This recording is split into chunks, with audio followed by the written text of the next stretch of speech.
बिहार विधानसभा चुनाव के परिणाम के आने के ठीक एक दिन पहले राष्ट्रीय जनता दल के राष्ट्रीय अध्यक्ष लालू प्रसाद यादव के छोटे बेटे तेजस्वी यादव ने मीडिया से कहा कि लिख लो, मैं ही मुख्यमंत्री पद की शपथ लूंगा।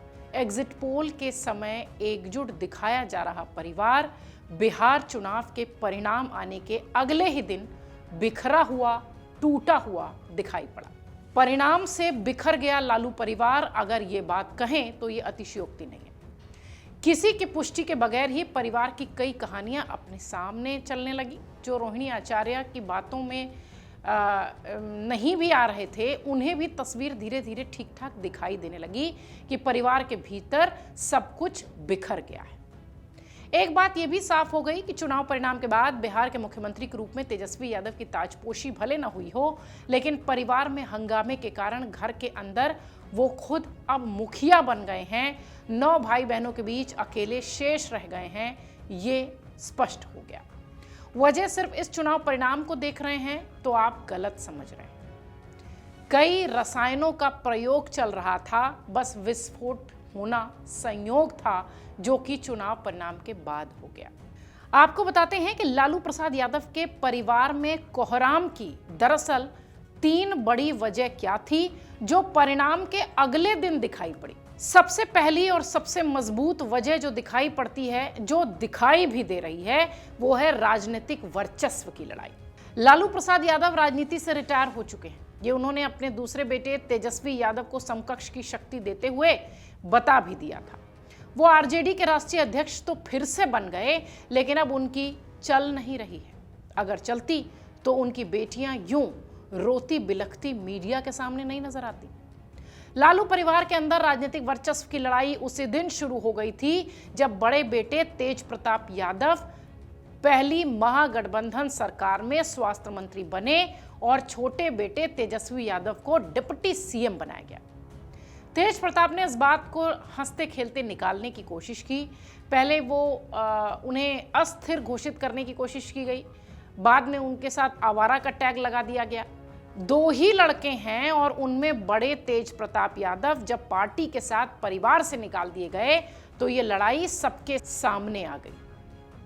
बहनों की बात करें तो सबसे बड़ी मीसा भारती राज्यसभा सांसद थी। कार्यकाल खत्म होते होते तक आरजेडी में तेजस्वी राज तय था, ये हर कोई समझ रहा था। तभी तो राज्यसभा सांसद रहते उनके पाटलिपुत्र लोकसभा से दोबारा चुनाव लड़ने के फैसले पर सवाल उठ रहा था। मीसा ने 2024 का लोकसभा चुनाव लड़ा और जीत भी लिया। 5 साल की राजनीतिक रसूख की गारंटी हो गई। उनके बाद हैं रोहिणी आचार्य, जो खूब चर्चा में हैं। सिंगापुर में रहती हैं, सपरिवार सकुशल जिंदगी बिता रही थीं, लेकिन पिता लालू प्रसाद यादव को किडनी दान करने के साथ ही उनके प्रति सहानुभूति की लहर देखी गई, जिसके बाद वो टिकट लेने आ गई। लालू ने सारण से उन्हें टिकट भी दे दिया, वो हार गई।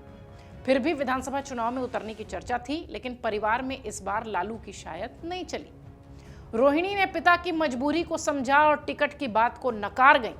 उसके बाद चंदा हैं, जिनकी राजनीति में कोई दखल नहीं है, जिनका राजनीति से कोई वास्ता नहीं है।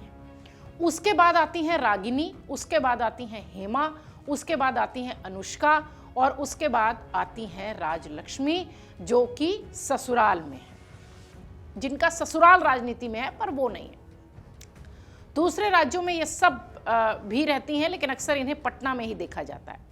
शनिवार को जब रोहिणी के साथ कथित तौर पर, कथित हम इसलिए कह रहे हैं क्योंकि चप्पल उठाकर मारने वाली बात ये रोहिणी कह रही हैं, साथ ही जब रोहिणी इस तरह के आरोप लगा रही थी तो उस समय रागिनी और राजलक्ष्मी भी पटना में ही थी, साथ ही उनकी और एक बहन चंदा भी वहीं थी। रोहिणी निकली तो ये सब भी साथ निकल गई और पहुंची कहां? दिल्ली। दिल्ली में बड़ी बहन मीसा भारती के पास। मतलब भले ही बात में दम नहीं माना जाए, लेकिन राजनीतिक परिवार के अंदर इस वर्चस्व की लड़ाई कहीं ना कहीं नजर आई। दूसरी और सबसे बड़ी जो वजह थी, जो आर्थिक लिहाज से देखी जा रही थी, अगर राजनीति के परिप्रेक्ष्य में न देखें तो वो है अकूत संपत्ति। 2009 के लोकसभा चुनाव में दाखिल अंतिम शपथ पत्र में लालू प्रसाद यादव के पास करीब 3.25 करोड़ रुपए की संपत्ति है।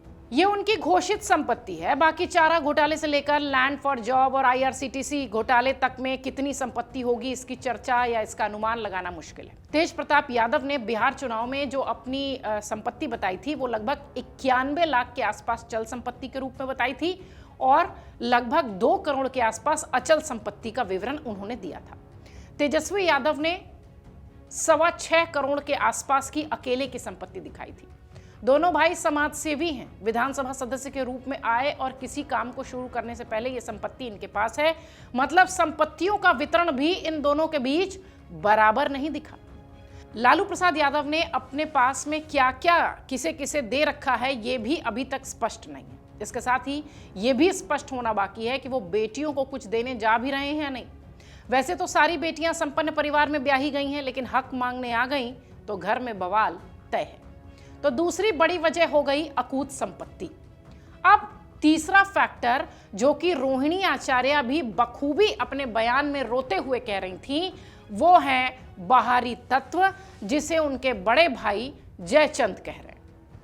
लालू परिवार में विस्फोट की मौजूदा वजह रोहिणी आचार्य के बयान से आरजेडी के राज्यसभा सांसद संजय यादव और उत्तर प्रदेश के निवासी रमीज नजर आते हैं। तेजस्वी यादव इन दोनों से घिरे हैं, ये हर जगह दिखते हैं, तेजस्वी के साथ नजर आते हैं। तेजस्वी यादव तक पहुंचने के लिए पश्चिम बंगाल की मुख्यमंत्री ममता बनर्जी तक को इनके चैनल का सहारा लेना पड़ता है। पटना में मीडिया कर्मियों को शक्ति यादव, संजय यादव, रमीज आदि के रास्ते से ही तेजस्वी तक पहुंचना होता है। जब यही रास्ता परिवार के लिए नजर आने लगा तब हंगामा बढ़ गया। पहले मामा साधु यादव और सुभाषा यादव को बाहरी तत्व कहकर निकाल दिया गया। उसमें तेजस्वी यादव की बड़ी भूमिका की चर्चा राबड़ी के भाई करते रहे हैं। जब लोकसभा चुनाव में लालू थोड़ा किनारे और बिहार विधानसभा चुनाव में पूरे किनारे लग गए तो हंगामा बढ़ गया। बहनों की कुछ नहीं सुनी गई। लोकसभा चुनाव में तेज प्रताप की भी नहीं सुनी गई। तेज प्रताप की वैसे 2020 के विधानसभा चुनाव में भी नहीं सुनी गई थी। अगर आप देखिए तो महुआ की जगह उन्हें हसनपुर भेज दिया गया था। तेज प्रताप जयचंदों का जिक्र करते हैं, वो बाहरी तत्वों को लेकर ही है। यही कारण है कि रोहिणी ने रोते रोते कहा था कि संजय यादव की बातों पर तेजस्वी यादव के चलने को हार की वजह है, और रमीज के आपराधिक इतिहास की भी चर्चा करते हुए उसे भी बिहार की हार का कारण उन्होंने बताया था। तो फिलहाल ये स्पष्ट है कि लालू परिवार, लालू का कुनबा पूरी तरह से बिखर चुका है, और चूंकि परिणाम के अगले ही दिन ये परिवार बिखरता हुआ नजर आया, इसलिए इसकी खूब चर्चा हो रही है। लेकिन जैसा कि हमने बताया कि इसकी पटकथा बहुत पहले से ही लिखी जाने लगी थी, और उसकी वजह राजनीतिक वर्चस्व की लड़ाई, अकूत संपत्ति और वो जयचंद जिनका जिक्र लगातार लालू प्रसाद यादव के बड़े बेटे करते रहे हैं, यानी बाहरी तत्व, इन सब ने मिलकर लालू परिवार को, लालू के कुनबे को तोड़ दिया, बिखरा दिया। अगर आप ये वीडियो YouTube पर देख रहे हैं तो हमारे चैनल को सब्सक्राइब कर बेल आइकन दबाएं, और Facebook पर देख रहे हैं तो हमारे पेज को लाइक करें।